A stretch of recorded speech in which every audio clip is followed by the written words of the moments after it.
Nesta ocasião, vamos apresentar um resumo geral do arco da batalha decisiva, o clímax de Mushoku Tensei *. Este compilado abrange desde o capítulo 239, centrado na reunião estratégica, em diante. Para aqueles que acompanham apenas o anime e talvez não estejam a par dos eventos que conduzem a este ponto final, farei uma breve revisão dos antecedentes. Após formalizar seu relacionamento com Sylph, Rudeus termina casando-se também com Roxy e Eris.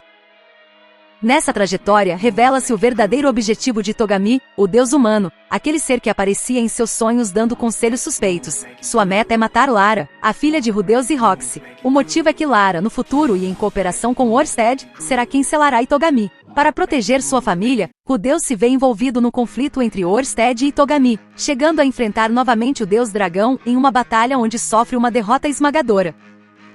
Após render-se, Orsted lhe revela que há uma forma de proteger seus entes queridos das garras de Togami, e é assim que Rudeus decide tornar-se seu subordinado. Este arco representa a confrontação final entre o bando de Togami e o de Orsted, que inclui Rudeus. Dado que Togami não pode intervir diretamente no mundo físico, ele utiliza indivíduos chamados apóstolos, pessoas que, como Rudeus no passado, seguem suas instruções, para lograr seus fins.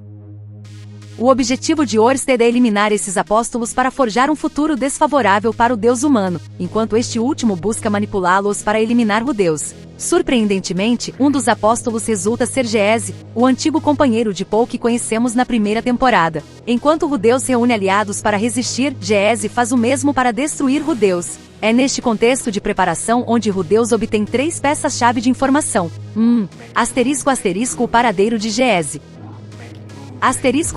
encontra-se atualmente no reino de Beiril. 2. ***, a localização do atual deus do norte, Alexander. ***, uma das forças mais poderosas do mundo. O bando de Orsted desejava recrutá-lo antes que se unisse ao inimigo, mas parece que ele já se dirige ao reino de Beiril. 3. O avistamento de Ruigerd. Rudeus o tem buscado incansavelmente, pois anelava que lutassem juntos mais uma vez. É emocionante ver como todas as peças se movem para o mesmo tabuleiro. Rudeus não busca apenas a vitória estratégica, mas também esse reencontro tão esperado com seu mentor e amigo da raça Super. A mesa está posta para o enfrentamento definitivo.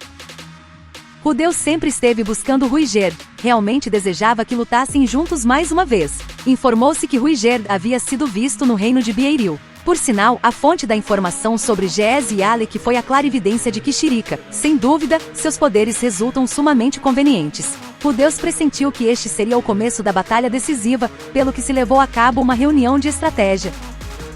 Primeiro, Rudeus compartilhou a informação e discutiram a possibilidade de que tudo fosse uma armadilha de Togami. No entanto, coincidiram em que ter localizado Geese era uma oportunidade de ouro que não deveriam deixar passar. Considerando que esta poderia ser a batalha final, decidiram chamar reforços. Inclusive Sylph e Roxy, que normalmente ficam cuidando do lar, participariam na operação. É literalmente uma guerra total.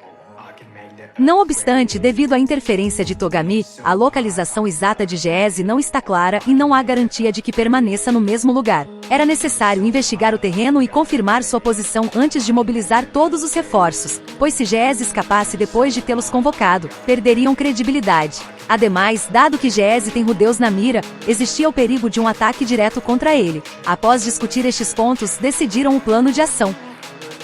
O reino de Beiril possui 3 cidades principais. Como é muito provável que Geese esteja escondido entre a multidão, eles enviarão pessoas para investigar cada uma dessas cidades. Cabe destacar que o bando de Orsted já é capaz de criar novos círculos mágicos de transferência, por isso o traslado à região é instantâneo, embora a investigação posterior a pé leve seu tempo. Segunda cidade, Rudeus dirige-se aqui por ser o lugar mais próximo ao último avistamento de Geese. Para não ser descoberto, vai disfarçado e acompanhado pela primeira leva de reforços de Ariel, Sandor e Doga. Rudeus julgou que Sandor não parecia muito forte à primeira vista, mas Orsted, que já o conhecia, assegurou que não haveria problemas. Doga, por sua vez, é um homem gigante e silencioso que emite a vibração de ser um lutador de pura força bruta. Primeira cidade, capital, dirigem-se Zanoba, Julie e Ginger. Embora Rudeus não quisesse envolver Julie em um lugar perigoso, ela e Zanoba prometeram nunca mais se separar após sua última batalha.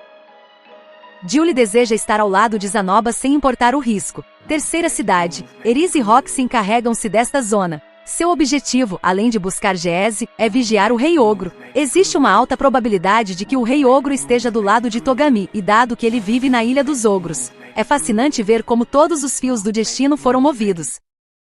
O uso dos círculos de transferência realmente muda as regras do jogo em termos de logística, embora a astúcia de Geese continue sendo o fator mais imprevisível. Parece que a tensão está no seu ponto máximo. Eles vivem na Ilha dos Ogros, que está muito próxima. Por isso, enviaram Eris e Roxy à terceira cidade, a mais próxima da ilha, para que pudessem reagir de imediato se o Rei Ogro decidisse se unir à batalha. Sylph, por sua vez, dirige-se ao Santuário da Espada como distração. No santuário, o deus da espada acaba de mudar e não se sabe se o novo será aliado ou inimigo. Então ela se dirige para lá junto com a segunda leva de reforços de Ariel, Ghislaine e Yseult para tentar contatar Gino, o novo deus da espada. Mesmo se Gino não cooperar, no santuário está a rainha da espada, Nina. É aquela mulher que apareceu brevemente no anime. Como Nina prometeu sua ajuda anteriormente, é possível que lute ao seu lado. Ao ter uma habilidade similar à de Eris, Nina seria uma força muito confiável. Além disso, enviar Sylph a um lugar que não tem relação com o reino de Beeril serve como chamariz para desviar o olhar de Itogami. Enquanto isso, para cercar Geese dentro do reino, a corporação de mercenários Huldo bloqueia as fronteiras.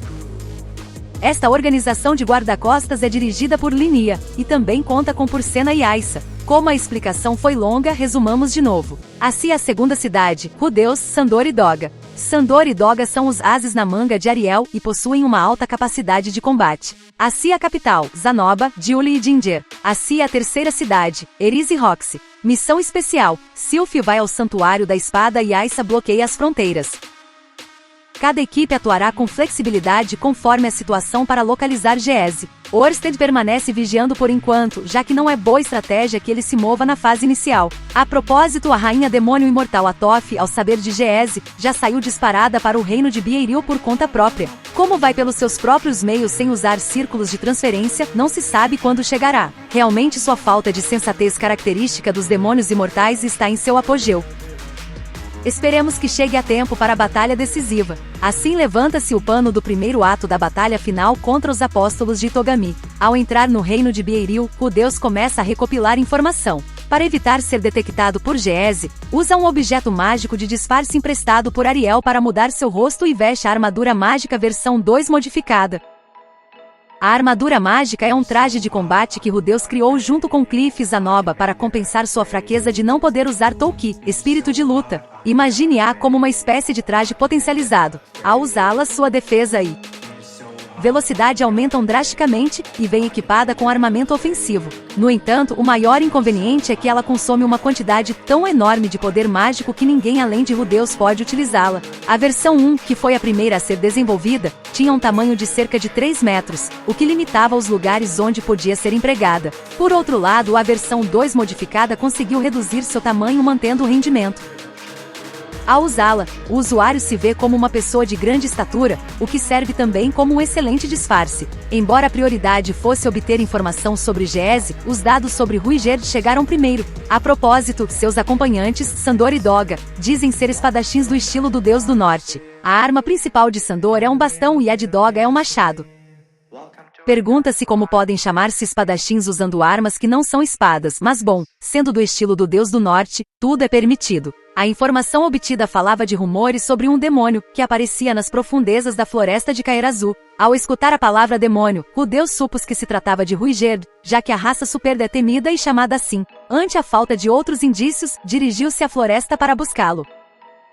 O Vale dos Dragões da Terra, localizado nessa floresta, é um enorme precipício de cerca de 100 metros de largura com uma grande quantidade de dragões da Terra habitando no fundo. É uma zona perigosa onde cair significa uma morte quase certa. No entanto, Rudeus construiu uma ponte com magia de terra e puderam cruzar sem problemas. Ter um mago de seu nível faz com que as obras de engenharia civil sejam moleza. Ao adentrar-se mais, o grupo foi ajudado por um jovem da raça Superd. Não era Ruigerd, mas ao saber que Rudeus era conhecido guiou-os até sua aldeia. Resulta que os sobreviventes da raça Superd, que se acreditavam extintos após anos de perseguição, haviam construído uma aldeia em segredo para sobreviver. Ruigerd também havia se unido a eles. Ao chegar, Rudeus finalmente reencontrou-o. Ruigerd estava com os companheiros de sua raça que tanto tempo havia buscado, e Rudeus esteve a ponto de chorar de emoção ao ver que ele já não estava sozinho. Após o reencontro, ambos se atualizaram. Ruigerd alegrou-se muito ao saber que Rudeus havia se casado com 3 mulheres, que Eris era uma delas. Anteriormente, quando se viram em Sharia, estava preocupado com a complicada relação entre ambos, assim que isso lhe deu muita tranquilidade. Finalmente, Rudeus abordou o tema principal. Queria que Ruigerd colaborasse na batalha contra Itogami. Rudeus dava por feito que lutariam juntos, mas a resposta de Ruigerd foi um não.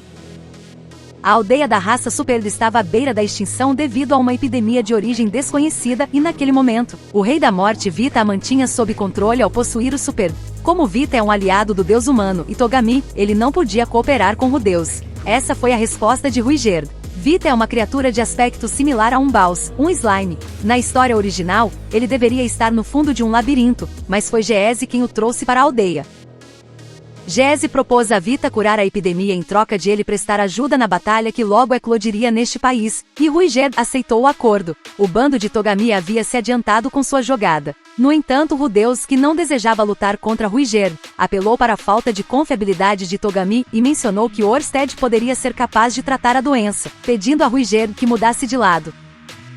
No instante em que o coração de Ruigerd vacilou, seu aspecto mudou e de repente ele beijou Rudeus. Através desse contato, alguém se introduziu no corpo de Rudeus. Então Rudeus começou a sonhar. No sonho, ele não lembrava de sua situação atual e havia esquecido Sylph, Roxy e Eris. Vivia uma vida feliz e casado. Às vezes sonhava que estava casado com Linia, outras com Ariel ou até mesmo com Aissa. Este é precisamente o ataque do Rei da Morte Vita, mostrar sonhos felizes para encarcerar a vítima neles eternamente. Contudo, ao final de cada sonho de Rudeus, sempre aparecia Paul, ao qual faltava a metade inferior do corpo, para tentar fazê-lo lembrar da realidade. Após despertar dentro de um sonho e voltar a sonhar várias vezes, Rudeus recuperou por completo a consciência de si mesmo e rompeu o ataque de Vita. O sucesso de Rudeus ao superar o ataque deveu-se ao anel que levava posto, o qual recebeu do deus da morte Randolph. O nome do objeto é o Anel de Osso de Lachus. Foi criado pelo anterior deus da morte Lachus, especificamente para derrotar Vita. Randolph provavelmente o conservava como prova de ter vencido Lachus sem conhecer seu verdadeiro propósito, e por azares do destino terminou nas mãos de Rudeus. O efeito do anel consiste em fazer aparecer, dentro do mundo onírico de Vita, a pessoa falecida em quem o portador mais confia para despertá-lo do sonho. Para Rudeus, essa pessoa é Paul. O fato de Rudeus possuir o anel foi uma má jogada para Vita, mas para Rudeus foi a recompensa pelo caminho que havia percorrido até então. Vita, gritando que havia caído em uma armadilha, desvaneceu-se dizendo isso. No entanto, para Rudeus, foi como se o tivesse derrotado por pura casualidade.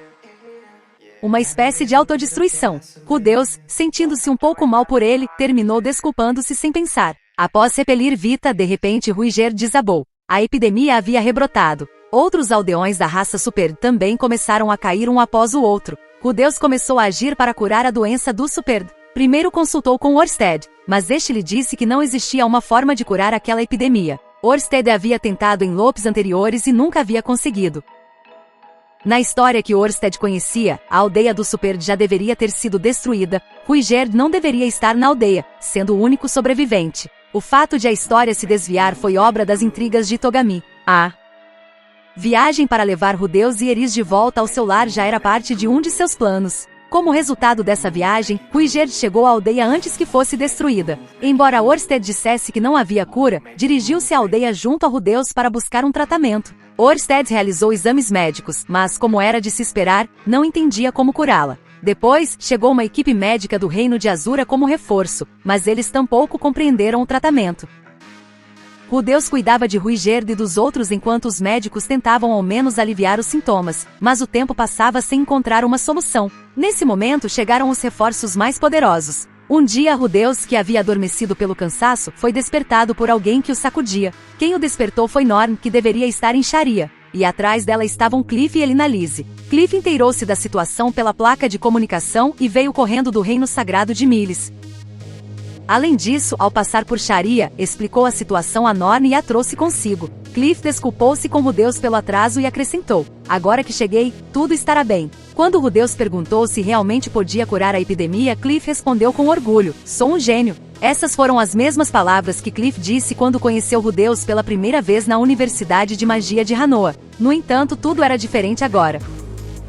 Aquelas palavras do passado não eram mais que as de uma criança apegando-se a um orgulho ferido, mas agora, as palavras de Cliff são as de um verdadeiro gênio, respaldadas por sua confiança e suas conquistas. Afinal, Cliff conseguiu estabelecer um método para mitigar as maldições, algo que nem mesmo Orsted havia conseguido. Ante a afirmação de Cliff de que não há nada que um gênio não possa fazer, Rudeus sentiu a convicção, embora não tivesse provas, de que se fosse Cliff, encontraria uma solução. Cliff começou imediatamente a examinar os aldeões. Parece que o olho de identificação que recebeu de Kishirika foi-lhe de grande utilidade. Dado que a raça Super tem uma história de perseguição por parte dos fiéis de Miles, a princípio desconfiavam de Cliff e não cooperavam. Contudo, Cliff não se importou e continuou com os exames. Essa fortaleza mental é outra de suas grandes virtudes. Após percorrer a aldeia e ver os pacientes, Cliff encontrou a causa da epidemia.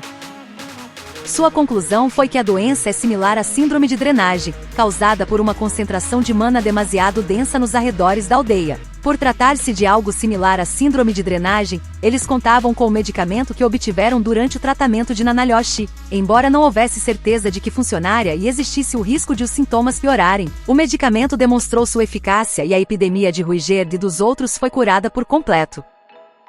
Por sinal, Norn, que chegou à aldeia junto com Cliff, dedicou-se a cuidar de Ruigerd. Seus cuidados devotos são o ponto de partida que conecta a história ao capítulo do casamento de Norn na série Redundância. Norn tem um complexo com seu pai, e para ela, Ruigerd encaixava-se perfeitamente nesse perfil. Desta forma, finalmente curaram a epidemia da raça Super.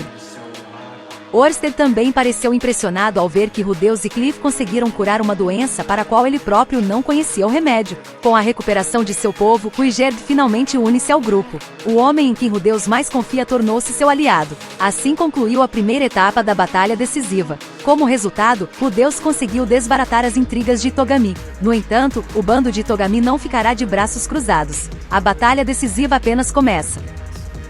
Embora Rudeus tenha salvo a aldeia Super e somado Ruigerd das suas fileiras, a crise não passou totalmente. No reino de Biairil está sendo organizada uma tropa de subjugação para eliminar os demônios que vivem na floresta de Kairazu. Se continuar assim, a tropa será enviada em breve. Agora que Ruigerd é um aliado, a aldeia Super é um lugar que o bando de Orsted deve proteger. O passo seguinte é fazer algo a respeito dessa tropa de subjugação. Em meio a essa situação, Rudeus encontrava-se comendo com Ruigerd. O menu era o arroz com ovo cru e molho de soja que finalmente descobriram no reino de Biairil. Este prato ao estilo japonês, que só se torna realidade graças ao molho de soja, era a comida japonesa que Rudeus buscava há tanto tempo. Uma vez, quando viajava como parte do Dead End, Rudeus havia insistido fervorosamente em quão delicioso era o arroz com ovo. Após muito tempo, esse desejo foi cumprido. Ruigerd terminou de comer lentamente e disse apenas uma palavra: estava bom. Norn, que comeu com eles, também disse que estava delicioso. Rudeus ficou de bom humor, mas no final disse que, como comer ovo cru pode causar dor de estômago, lançaria magia de desintoxicação neles. Então Norn o repreendeu dizendo para não dar de comer essas coisas a um Ruigerd que mal estava se recuperando. É muito próprio de Rudeus não perder a calma em momento algum. Depois, Rudeus começou a agir para impedir o envio da tropa de subjugação. Primeiro, passou por Sharia e dirigiu-se à capital do reino de Biairil através de um círculo mágico de transferência. O bando de Orsted construiu uma rede de transporte mediante esses círculos. Prepararam círculos mágicos em várias partes do mundo que permitem trasladar-se a Sharia, de modo que passando por lá, pode se mover por todo o mundo. Além disso, construíram uma rede de informação mediante placas de comunicação, o que permite o intercâmbio de dados com Sharia como centro. Por isso, embora as equipes se dividam e atuem separadamente, podem comunicar-se sem problemas. Zanoba já havia instalado um círculo de transferência perto da capital do reino de Biairil. Após obter informação de cada equipe em Sharia, Rudeus dirigiu-se à capital. Ao chegar à capital, Rudeus entrevistou-se com o rei para deter o envio da tropa de subjugação. O rei ouviu sua história e enviou 2 soldados para verificar a situação real da raça Super. Rudeus regressou à aldeia Super com esses 2 homens. Ao ver a aldeia, os 2 soldados pareceram compreender que os Super não são uma raça perigosa. Para Rudeus, tudo estava se desenvolvendo de maneira extremamente fluida. Precisamente por isso deve ter baixado a guarda. Após passar uma noite na aldeia, os 2 soldados deveriam regressar de imediato. Rudeus saiu da aldeia com eles para escoltá-los de volta à capital. Quando os 3 chegaram ao Vale dos Dragões da Terra e começaram a cruzar a ponte que Rudeus havia construído, de repente, a atitude dos 2 soldados mudou. Os 2 que cruzavam a ponte flanqueando Rudeus, pararam bruscamente e começaram uma conversa com um tom significativo. Então, frente a Rudeus, tiraram seus anéis de disfarce e revelaram sua verdadeira identidade. Um era Galfarion do estilo do deus da espada, e o outro era Alexander do deus. Apresentou-se como Alexander. Ambos são guerreiros tão poderosos que, assim como Orsted, contam-se entre os 7 grandes poderes. No instante em que Rudeus, convencido de que esses 2 eram inimigos, tentou mover-se, seus 2 braços foram cortados desde a raiz. Por conselho de Geese, a primeira coisa que fizeram foi amputar-lhe os braços.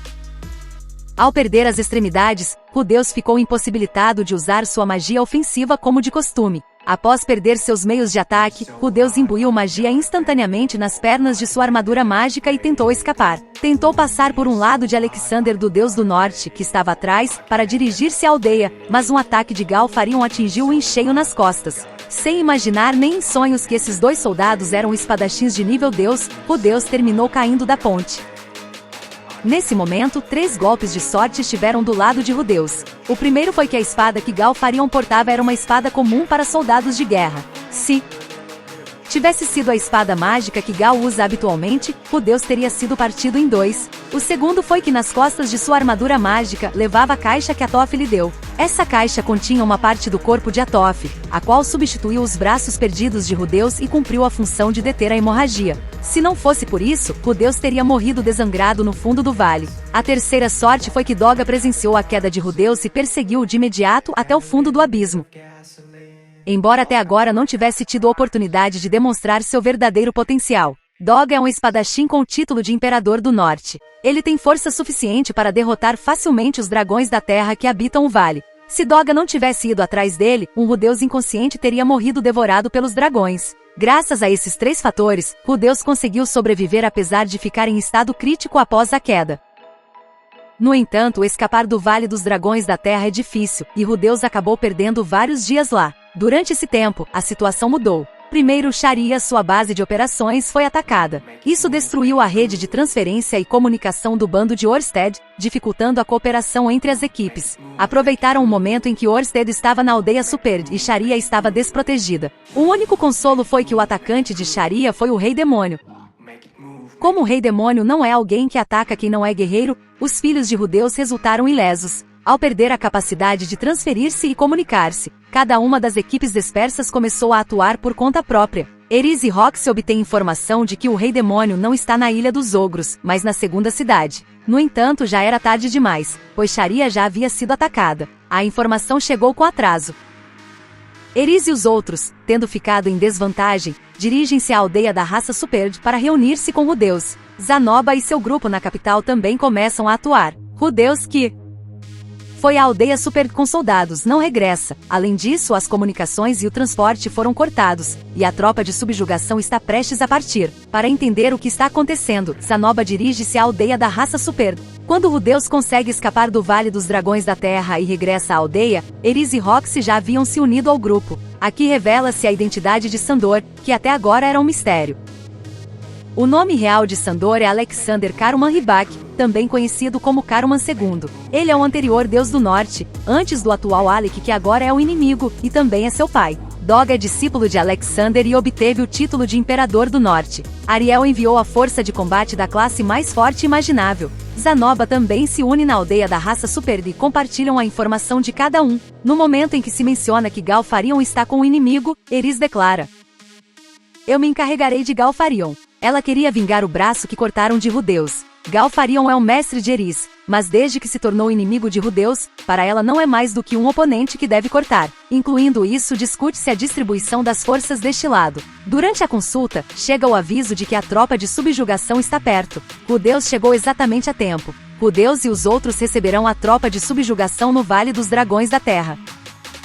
A força aliada presente consiste em 6 pessoas: Rudeus, Eris, Zanoba, Ruigerd, Sandor e Doga, além de uma dezena de guerreiros da raça Super. Os 6 encarregar-se-ão dos 3 níveis Deus, enquanto os guerreiros Super enfrentam os 100 soldados da tropa de subjugação. Ginger, Julie e Norn ficam fora de combate. Para Cliff também é difícil lutar na frente contra inimigos de nível Deus. Eles encarregar-se-ão da defesa da aldeia. Roxy tem uma missão, assim atuará separadamente.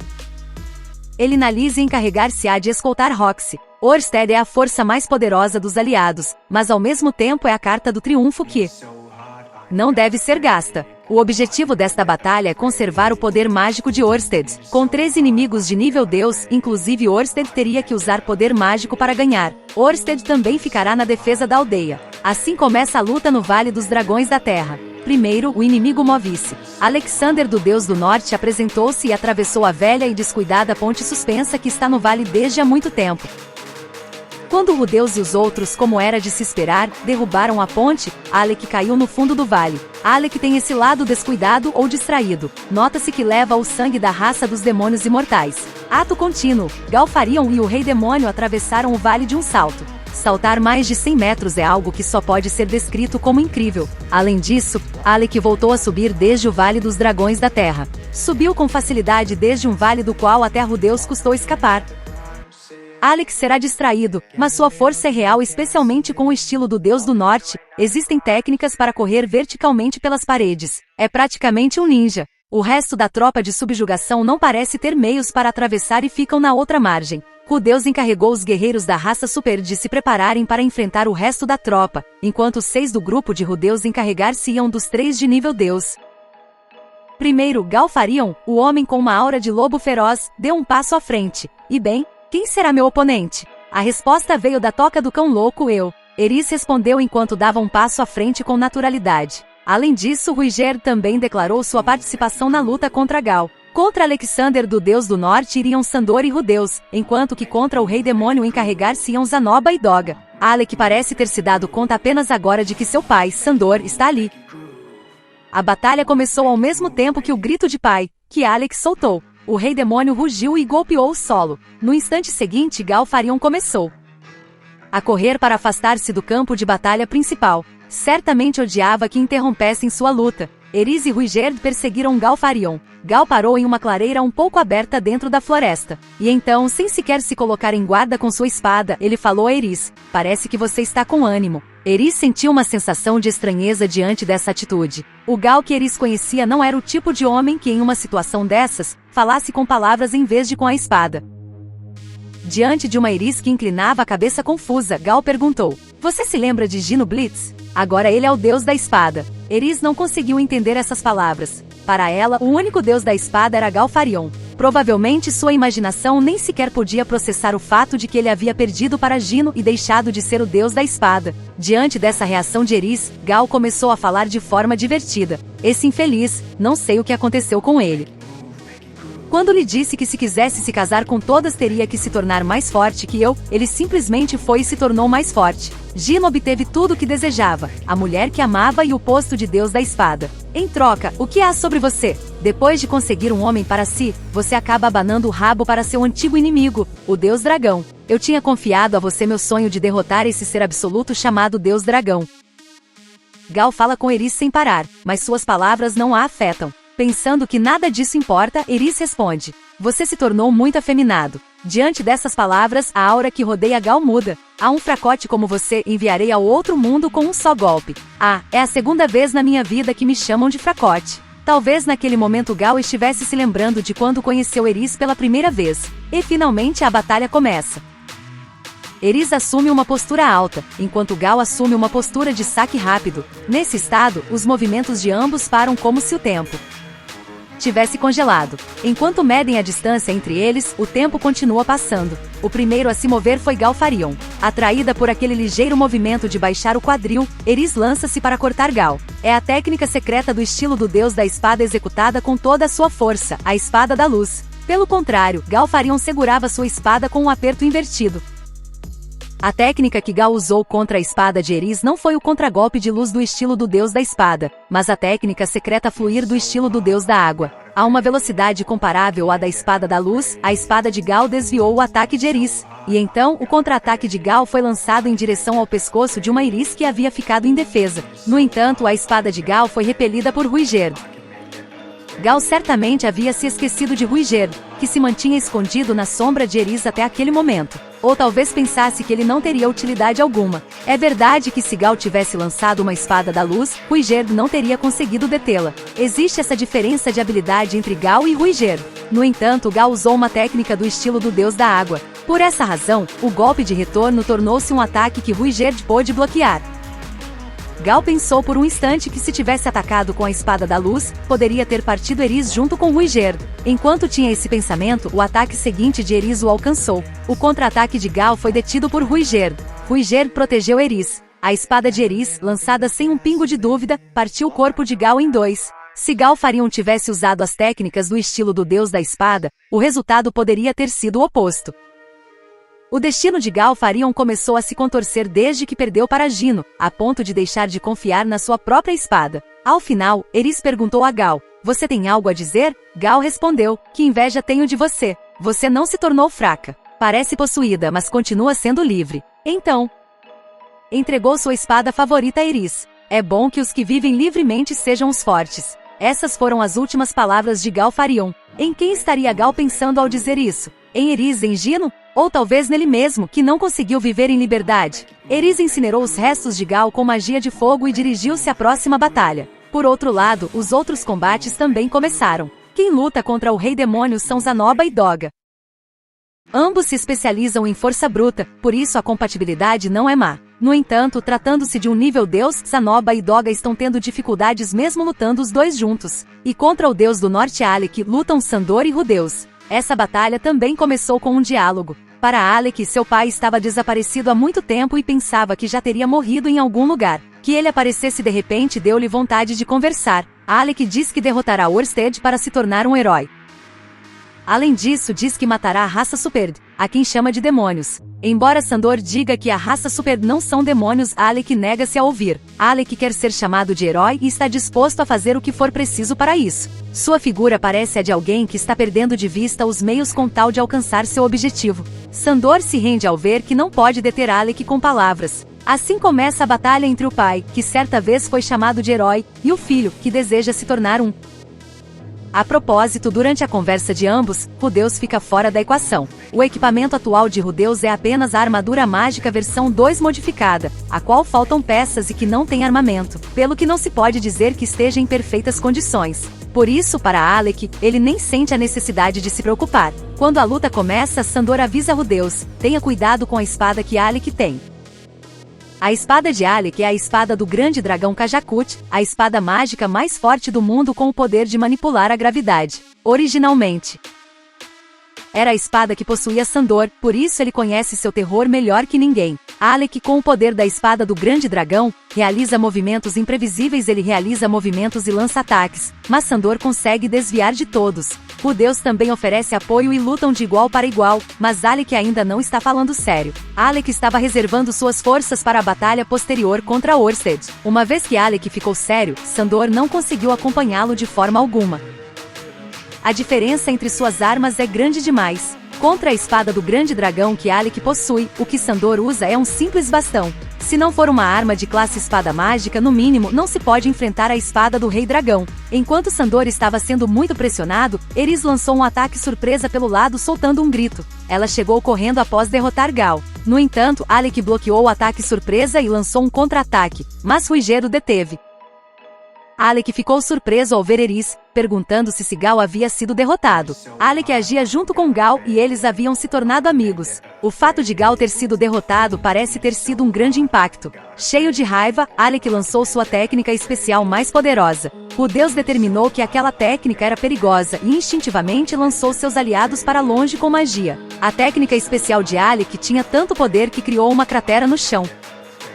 Rudeus, apesar de evitar o golpe direto, feriu-se e foi lançado até a copa de uma árvore. Sandor sofreu ferimentos mais profundos que Rudeus. Ambos curaram seus ferimentos com magia de cura, mas perderam energia física. Eris e Ruiger parecem ter terminado apenas com arranhões, mas por hora estão inconscientes. Alec continuou avançando sem dar-lhes o golpe final. Talvez tenha pensado que após usar sua técnica especial, não era necessário finalizá-los. Alec costuma mostrar esse tipo de descuido. Sua avó é a rainha demônio imortal Atof, então talvez ele tenha herdado essa característica de não ser muito esperto dela. Enquanto Rudeus e os outros pensavam em seu próximo movimento, um guerreiro da raça Superde entregou-lhes uma mensagem. A mensagem era de Roxy e dizia que a invocação foi um sucesso. Diante desse informe, Sandor dirigiu-se sozinho para deter Alec, e Rudeus foi para onde Roxy estava. Roxy não participou dessa batalha porque estava preparando um círculo de invocação. O que ela invocou foi a armadura mágica versão 1. Quase todo o equipamento de Rudeus ficou enterrado sob os escombros quando o escritório de Sharia foi atacado. Esta versão 1 é uma réplica da que ficou destruída na antiga batalha contra Orsted. Embora a tenham fabricado, era tão grande que ocupava muito espaço, por isso estava guardada em um lugar distinto do escritório. Estava guardada em um local diferente da oficina, certo? Após conseguir a invocação, Roxy continua com os preparativos para invocar mais equipamentos. Rudeus veste a armadura mágica versão 1 e retorna ao campo de batalha. Quando Rudeus chega onde Alec está, Sandor estava caído diante dele. Com a chegada de Rudeus, Sandor coloca-se de pé e além disso, Eris e Ruigerd juntam-se à linha de frente. Assim começa a segunda rodada contra Alec. A formação dos aliados consiste em Ruigerd coordenando com Eris como centro, enquanto Rudeus oferece apoio. É a forma de lutar do Dead End, que não mudou desde que viajavam pelo continente há muito tempo. Há um extra misturado chamado Sandor, mas ele também entrou em modo sério após pedir emprestada uma espada mágica de Eris. A cooperação do Dead End mais Sandor encurrala Alec. No entanto, Rudeus e os outros consumiram energia demais devido às batalhas contínuas. O caso de Sandor era especialmente grave, e seus movimentos tornavam-se visivelmente mais lentos. A situação, que já era de desgaste sem um golpe decisivo, piorou ainda mais. Do fundo da floresta, Zanoba e Doga chegaram voando após serem lançados. Além disso, o Rei Demônio faz sua aparição. Essa característica de não ser muito esperto dela. Enquanto Rudeus e os outros pensavam em seu próximo movimento, um guerreiro da raça Superde entregou-lhes uma mensagem. A mensagem era de Roxy e dizia que a invocação foi um sucesso. Diante desse informe, Sandor dirigiu-se sozinho para deter Alec, e Rudeus foi para onde Roxy estava. Roxy não participou dessa batalha porque estava preparando um círculo de invocação. O que ela invocou foi a armadura mágica versão 1. Quase todo o equipamento de Rudeus ficou enterrado sob os escombros quando o escritório de Sharia foi atacado. Esta versão 1 é uma réplica da que ficou destruída na antiga batalha contra Orsted. Embora a tenham fabricado, era tão grande que ocupava muito espaço, por isso estava guardada em um lugar distinto do escritório. Estava guardada em um local diferente da oficina, certo? Após conseguir a invocação, Roxy continua com os preparativos para invocar mais equipamentos. Rudeus veste a armadura mágica versão 1 e retorna ao campo de batalha. Quando Rudeus chega onde Alec está, Sandor estava caído diante dele. Com a chegada de Rudeus, Sandor coloca-se de pé e além disso, Eris e Ruigerd juntam-se à linha de frente. Assim começa a segunda rodada contra Alec. A formação dos aliados consiste em Ruigerd coordenando com Eris como centro, enquanto Rudeus oferece apoio. É a forma de lutar do Dead End, que não mudou desde que viajavam pelo continente há muito tempo. Há um extra misturado chamado Sandor, mas ele também entrou em modo sério após pedir emprestada uma espada mágica de Eris. A cooperação do Dead End mais Sandor encurrala Alec. No entanto, Rudeus e os outros consumiram energia demais devido às batalhas contínuas. O caso de Sandor era especialmente grave, e seus movimentos tornavam-se visivelmente mais lentos. A situação, que já era de desgaste sem um golpe decisivo, piorou ainda mais. Do fundo da floresta, Zanoba e Doga chegaram voando após serem lançados. Além disso, o Rei Demônio faz sua aparição. Com a chegada de reforços inimigos, a situação tornou-se ainda mais crítica. Conseguiram curar Zanoba e Doga, mas ambos estão em desvantagem frente ao Rei Demônio. A batalha contra Alec também é difícil. Isso vai mal, pensa Rudeus, mas não chega a uma conclusão sobre como agir. Enquanto isso, finalmente Sandor desmoronou. Ficou sem forças e está prestes a ajoelhar-se. Só mais uma mão, apenas um movimento é suficiente, pensou Rudeus, e naquele instante, uma gargalhada ressoou nos arredores. Em Mushoku Tensei, quando alguém aparece com uma gargalhada, geralmente é um demônio imortal. Seja Kisherika ou Badigadi, parece que Sandor e Alec reconheceram a voz. Isso ficou muito interessante. Quem apareceu com essas palavras foi a rainha demônio imortal Atof. Ela tinha se adiantado por conta própria ao reino de Beiril, mas conseguiu chegar a tempo para a batalha decisiva. Primeiro, Atof fala com o Rei Demônio. A Ilha dos Ogros, onde vive a raça ogro, foi ocupada pelos subordinados de Atof. Se você resistir, mataremos a todos. Diante dessas palavras, o rei demônio escapou do campo de batalha e dirigiu-se à Ilha dos Ogros. Todos os aliados lançaram-se sobre Alec, que ficou sozinho. Como era de se esperar, Alec não pôde enfrentá-los e começou a fugir. Alec chegou ao Vale dos Dragões da Terra, mas agora não tem meios para atravessar o vale. O Deus e os outros cercam Alec, e assim, encurralado, Alec, ao ser derrotado, caiu em direção ao Vale dos Dragões da Terra. No entanto, aquilo não foi um suicídio. Alec tinha a confiança de que sairia ileso mesmo caindo no vale. Sua intenção era escapar atravessando o vale. O único dos aliados que percebeu isso foi Rudeus. Rudeus, em um instante, perseguiu Alec e lançou-se ao vazio. Durante a queda, Rudeus deixou-se levar pela gravidade e golpeou Alec incessantemente. Esses ataques causaram danos consideráveis a Alec. E então, no fundo do Vale dos Dragões da Terra, Rudeus e Alec enfrentaram-se. O subordinado do Deus Dragão, Rudeus do Pântano, contra Alexander Caruman Ribak do Deus do Norte. Ambos se apresentaram e começou o duelo pessoal de Rudeus contra Alec. Rudeus não escolheu uma batalha de longa distância, mas o combate corpo a corpo. Encurtou a distância e esquivou dos cortes de Alec. Um golpe de Alec destruiu a peça do ombro da armadura mágica, e Rudeus conseguiu entrar no espaço pessoal de Alec. Então, golpeou com a metralhadora Gatling, que é parte do armamento da versão 1, e disparou a metralhadora em rajada de uma distância de 0 centímetros. Após verter todo o poder mágico que tinha e continuar disparando até que a metralhadora se quebrasse, Alec terminou transformado em pedaços de carne. Por sinal, Alec, que é neto de Atof, não morreu apesar de ficar feito pedaços. No entanto, levará uma quantidade considerável de dias para ressuscitar. É a vitória de Rudeus. Rudeus levantou seu braço direito e gritou sua vitória. Desta forma, o bando do deus humano terminou perdendo ainda mais força militar. No entanto, o principal, Geese, ainda não aparece. A batalha decisiva ainda não terminou. Após ter derrotado Galfarion e Alexander na batalha anterior, e ter repelido o rei demônio Malta, Rudeus e os outros conseguiram reduzir a força do inimigo, mas Geese continua sem aparecer. Esta batalha não terminará até que derrotem Geese. Rudeus ficou alerta, pensando que a luta ainda não acabou. Após derrotar Alexander, Rudeus encontrou por acaso o monumento dos 7 grandes poderes. O emblema na parte mais baixa do monumento havia mudado. O novo emblema era um amuleto da raça Migur com 3 lanças cruzadas. Esse é o emblema que representa Rudeus. Por ter derrotado Alec, que ocupava o 7º posto dos 7 grandes poderes, Rudeus foi reconhecido como o novo 7º posto dos 7 grandes poderes.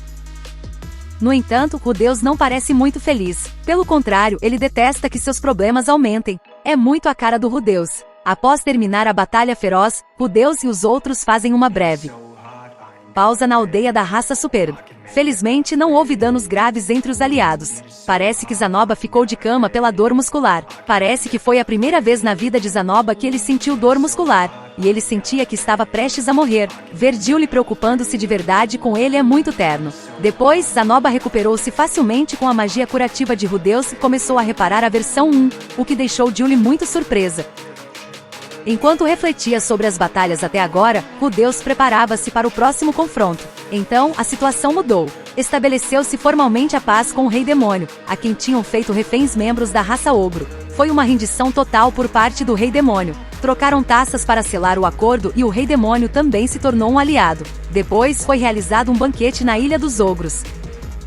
Parece que os ogros têm o costume de celebrar um banquete após uma luta, uma vez que se reconciliaram. No meio do banquete, Rudeus e Sandor avistaram alguém se aproximando do mar na praia da ilha durante a noite. Parecia que tentava desembarcar da margem. Sua figura era imponente, de uns 2,5 metros, com 6 braços e vestia uma armadura dourada. E sobre seu ombro carregava Geese. O homem da armadura dourada soltava uma gargalhada que resultava familiar. Sua Majestade Badigadi, murmurou Rudeus, ao que Badigadi respondeu que fazia muito tempo. Quando lhe perguntaram o que fazia ali, Badigadi revelou que era um apóstolo do deus humano. Rudeus pensou que se seus únicos oponentes fossem Badigadi e Geese, poderia ganhar, mas sentia uma aura inquietante proveniente da armadura dourada. Foi então que Geese lhe revelou uma verdade chocante. A armadura que Badigadi vestia era o 3º posto dos 7 grandes poderes, a armadura do deus da espada. Este homem era o mesmíssimo deus da espada Badigadi, que há 4.200 anos terminou em um empate mortal com o rei dragão mágico Laplace. Rudeus compreendeu que não podia ganhar diante da pressão que emanava a armadura do deus da espada. Quando Bad-Gadi estava por desafiar Rudeus, Sandor adiantou-se e pediu um duelo a Bad-Gadi. Sandor pensou em ganhar tempo para que Rudeus pudesse escapar. Rudeus apressou-se em direção à aldeia dos ogros enquanto ouvia o som das espadas às suas costas. Ao chegar, explicou a situação aos seus companheiros. Ao ouvirem que o deus da espada Bad-Gadi os atacava, Kogu e o Rei Demônio saíram correndo. As forças aliadas presentes eram Kogu, o Rei Demônio, além de Eris, Ruigerd, Cliff e Elinalise. A princípio, Rudeus pensava em retirar-se, mas mudou de opinião ao ver que Kogu e o Rei Demônio se dirigiam a Bad-Gadi. Decidiu que, em vez de retirar-se e perder aliados tão valiosos como Sandor, Kogu e o Rei Demônio, devia lutar naquele lugar, ainda que fosse desvantajoso. Rudeus pensou que com tantas forças, pensou que com isso poderia ganhar. Rudeus subiu na armadura mágica versão 1 e dirigiu-se ao campo de batalha. Quando Rudeus retornou ao campo de batalha, Sandor já não estava e Kogu, junto com o Rei Demônio, estavam desafiando Bad-Gadi. Não se via Sandor pelos arredores, talvez tivesse sido derrotado. Bad-Gadi, com Geese ainda sobre seu ombro, estava lidando facilmente com Kogu e o Rei Demônio. Rudeus decidiu primeiro tentar um ataque de franco-atirador com magia. A magia escolhida foi Relâmpago. Diferente do habitual, provocou uma tempestade com magia e reuniu nuvens de trovão.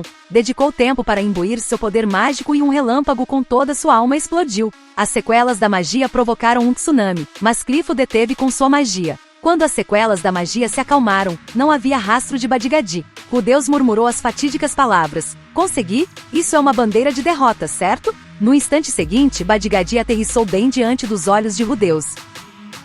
Geese, sobre o ombro de Bad-Gadi, disse: pensei que morreria. E Bad-Gadi disse: meu nome é o deus da espada Bad-Gadi, aliado do deus humano e herdeiro da armadura do deus da espada. Desafio Rudeus Greira a um duelo. Assim se apresentou. Rudeus respondeu de imediato: eu me recuso. No momento em que Zanoba e Doga foram lançados pelos ares ao mesmo tempo, Ruigerd e Eris ficaram fora de combate. A linha de batalha desmoronou por completo. Bad-Gadi aproximou-se rapidamente de Rudeus, que estava curando Zanoba. Zanoba, após receber a cura, tentou enfrentar Bad-Gadi sozinho, mas foi mandado para longe.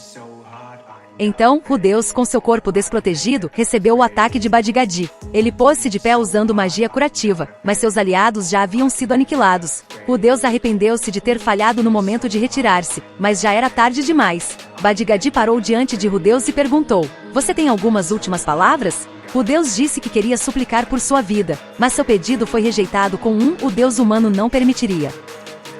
Rudeus continuou a conversa enquanto pensava em uma forma de mudar a situação. O seguinte que Rudeus pediu foi suplicar pela vida de sua família. Bad-Gadi aceitou o pedido de Rudeus de que, ainda que tirasse sua vida, não matasse sua família. Com isso, ainda que o deus humano fosse atrás da vida de sua família, Bad-Gadi não participaria. Este é meu último trabalho, pensou Rudeus, enquanto Bad-Gadi ria às gargalhadas e tentava dar o golpe final. De repente, quando Rudeus tentava fazer uma última resistência, ouviu a voz de alguém, ao chão. Rudeus obedeceu instintivamente. Alguém passou ao lado de Rudeus, que estava prostrado no solo, e lançou um ataque contra Bad-Gadi. Bad-Gadi perdeu o equilíbrio, mas recuperou-se de imediato e tentou dar o golpe final a Rudeus. No entanto, esse ataque foi desviado. Quem atacou Bad-Gadi foi Ghislaine, e quem desviava os ataques era Isolde.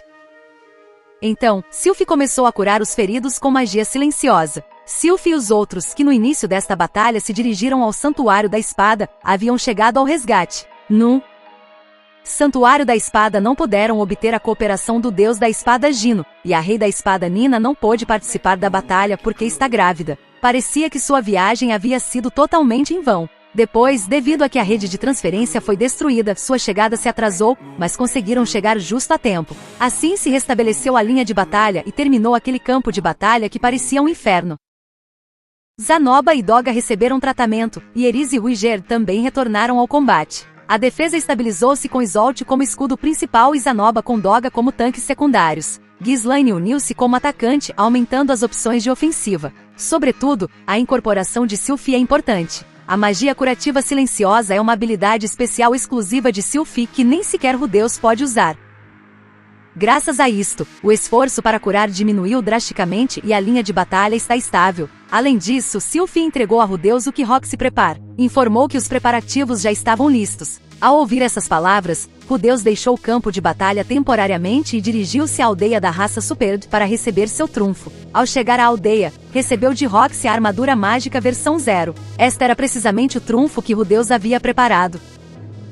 Devido ao ataque a Sharia, a armadura havia ficado enterrada sob os escombros, mas Roxy a transportou até este lugar usando um círculo de transferência. A armadura mágica versão 0 foi fabricada baseando-se na versão 1. No entanto, foi criada com um conceito oposto à versão 2 modificada que usa normalmente. Diferente da versão 2 modificada que buscava economia de energia e miniaturização, a versão 0 tem o pior consumo de energia, mas em termos de rendimento é a mais forte.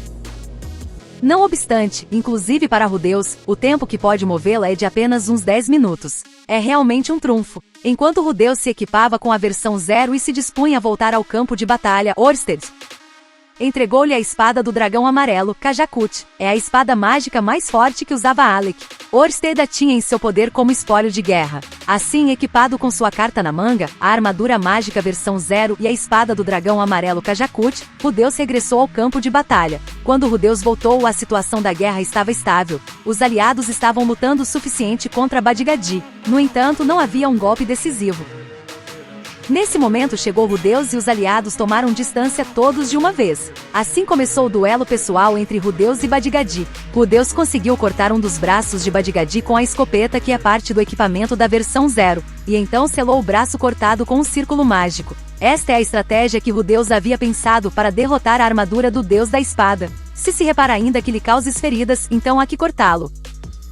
E a parte cortada se sela com um círculo mágico para que não possa regenerar-se. Até agora, ainda que pudesse ferir a armadura do Deus da Espada, não podia executar isto porque não tinha potência de fogo suficiente para cortá-la. Mas agora tem equipada a versão 0. Com a versão 0, que persegue a máxima potência de fogo, é possível cortar a armadura do Deus da Espada. Badgadji regenera o braço cortado, mas o braço que cresceu não está coberto pela armadura do Deus da Espada. O plano de Rudeus foi um sucesso. Rudeus corta um braço a mais. No entanto, como não tinha perto um círculo mágico de selamento preparado de antemão, lançou o braço rapidamente ao Vale dos Dragões de Terra. Pensou que dessa forma ganharia tempo até que pudesse regenerar-se. Após perder seus braços um após o outro, Badgadji guardou seus 6 braços dentro de seu corpo e fez crescer 2 braços novos. Fez cada braço mais grosso para que não pudessem ser cortados. Rudeus pode cortar esses braços engrossados. Dúvidas sobre se poderá cortá-los, mas o tempo de funcionamento da versão 0 já é muito pouco. Rudeus lança um grito de guerra e arremete com todo o seu corpo contra Badgadji. Assim, consegue cortar um dos 2 braços de Badgadji. No entanto, ao mesmo tempo recebe um ataque do braço restante. Com esse golpe, a versão 0 fica destruída e o sistema de propulsão avaria-se. Badgadji lança-se ao ataque contra um Rudeus que já não pode mover-se. Mas o braço que estava levantado no alto foi cortado por Eris, que atacou por um lado. Com esse golpe a toda potência diferente dos de antes, a espada de Eris quebrou-se. Badgadji regenera seu braço e ataca uma Eris que ficou sem armas. Rudeus põe todo o poder mágico que lhe resta na espada do dragão amarelo Kajakut que tem e lança-a para Eris. O golpe de Eris ao recebê-la destruiu a armadura do Deus da Espada em 1000 pedaços e desintegrou o corpo de Badgadji. Então, os fragmentos da armadura caíram ao fundo do Vale dos Dragões de Terra. Desta forma, Rudeus e os outros venceram o Deus da Espada Badgadji. Badgadji ressuscitará cedo ou tarde, mas deveria levar-lhe uma quantidade de tempo considerável. Ao terminar a batalha, Rudeus busca primeiro por Geese. Geese já estava a ponto de morrer pela magia de fogo de Rudeus. Geese fala a Rudeus quando este aparece frente a ele. Se meu senpai está aqui, suponho que meu último plano também falhou. E então Geese diz a Rudeus: é sua vitória. Sinta-se orgulhoso. Isso foi o que disse. Rudeus tem uma última conversa com Geese, e depois Ghislaine, sua antiga companheira, fala com ele. Geese diz: eu vou na frente, e comenta que algum dia beberá sake com Paul, Zenith e todos os outros no outro mundo. Dito isto, deu seu último suspiro. Assim, parecia que todas as batalhas tinham terminado. No entanto, ainda restava o último plano de Geese. Enquanto passava pelo Vale dos Dragões de Terra para voltar à aldeia da raça Superd, Rudeus encontra-se com um inimigo que sobe desde o fundo do vale. Esse inimigo era Alexander, vestindo a armadura do Deus da Espada e portando a espada do Grande Dragão. Que Bad-Gadi caísse ao fundo do Vale dos Dragões de Terra era parte do plano. Era uma estratégia de 2 etapas. Se Bad-Gadi, que equipava a armadura no fundo do vale, falhasse, então o faria Alec, que de fato ainda estava vivo. O deus já não. A eles já não lhes resta força para lutar, e o deus da espada Alec chega à aldeia da raça Super. Na aldeia não se vê nenhum habitante, apenas Orsted estava esperando. Orsted diz a Rudeus: "Deixe o resto comigo." Rudeus preocupa-se com o poder mágico de Orsted, mas diante disso, Orsted comunica-lhe: "Já está bem, já foi suficiente. Eu também tomei minha decisão." Orsted, enquanto sorri para Rudeus, diz: "Eu também quero tentar lutar confiando nos meus companheiros ao menos uma vez." Rudeus responde a essas palavras dizendo que lhe encarrega o resto, e assim começa a batalha entre Orsted e o deus da espada Alec. Alec, com a espada do grande dragão Kajakut e vestindo a armadura do deus da espada, é um monstro no reino do sobre-humano. No entanto, Orsted lutando com todo o seu poder supera Alexander. A batalha foi a uma velocidade que os olhos de Rudeus não podiam captar. Ainda assim, entende-se que Orsted sempre tem a vantagem. Alec tenta contra-atacar desesperadamente para reverter a situação, mas nenhum desses ataques alcança Orsted. Quando se dão conta, Orsted já tem sua espada apontando ao pescoço de Alec. O derrotado Alec rende-se e converte-se em subordinado de Orsted. Dessa forma, todas as batalhas terminaram. Todos os apóstolos do deus humano foram derrotados. Bad-Gadi ressuscitou, mas está selado junto com a espada do grande dragão e a armadura do deus da espada no fundo do Vale dos Dragões de Terra. Como danos do lado aliado, confirmou-se que o Rei Demônio morreu ao desafiar o deus da espada naquele momento. Atof também está em estado de desaparecida. Bem, Atof ressuscitará cedo ou tarde, então não há problema, mas Sandor, que também estava desaparecido, sofreu feridas graves, embora para surpresa de todos sobreviveu. E já se uniu ao grupo. A maior arma de Sandor poderia ser esta tenacidade sua. Os outros membros estão todos a salvo, à exceção das baixas que houve entre os guerreiros da raça Super. É uma grande vitória. No entanto, parece que Orsted usou perto da metade de seu poder mágico na última batalha. Para Rudeus, isso significa que não pôde cumprir com as condições de vitória total. Mas Rudeus deu uma sensação de derrota ao deus humano.